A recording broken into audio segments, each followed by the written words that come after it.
Hi, Doc Rivers here. In this video, I'm going to give you some helpful hints on how to write scientific notation. I'm going to do this by using some examples. Let's start with how to write the digits.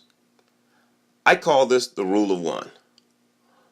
In this rule, only the first digit in the number is written to the left of the decimal. All other digits are written based on completing the Sig Figs rule.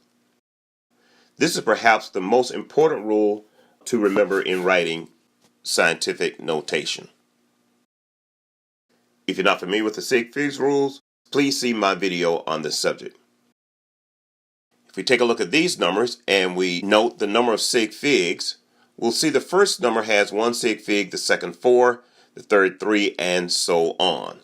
So when we write our numbers for scientific notation, we want to note these number of Sig Figs, meaning that the count in the original given has to match the number in scientific notation format. And it will look something like this.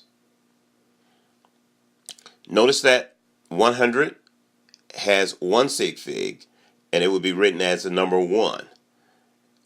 1005 has 4 Sig Figs, and it will be written as 1.005, and so on for the other numbers. And so this is how they will look when it's all cleaned up. So this allows us to assign the numbers. Next, we will want to assign the exponent to these. And there are two ways to think about the exponents. One is a very simple way to think about whether or not there will be a positive or negative exponent. And it goes like this. Positive exponents are written for very large numbers, and negative exponents are written for small numbers. In the example shown here, we consider 100 to be a large number, therefore it would have a positive exponent, in this case a positive 2. In the case of 0.01, this is a small number, a small decimal number, therefore it would have a negative exponent. In this case, it is a negative 2.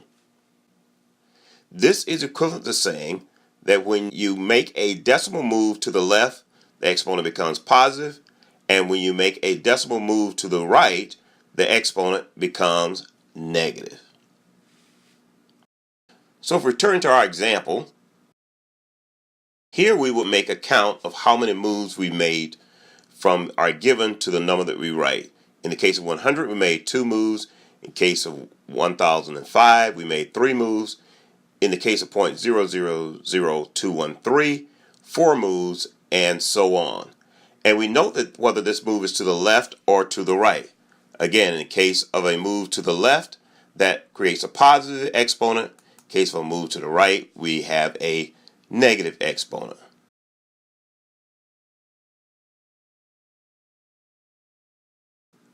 The number of moves that we made are essentially the exponents that we use.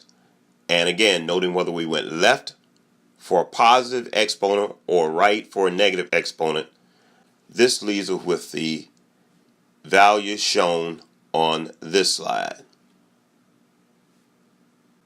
And when we clean it all up, 100 becomes 1 times 10 to the 2, 1005 becomes 1.005 times 10 to the 3, because we must have 4 Sig Figs in the final answer. In the case of 0.000213, we have 2.13 times 10 to the negative 4, because this is an exponent move 4 places to the right, and therefore the minus 4. And so on for 0.030, 42.516 becomes 4.251 times 10 to the 1, because that's 1 move to the left. So there you have it, a look at how to write scientific notation.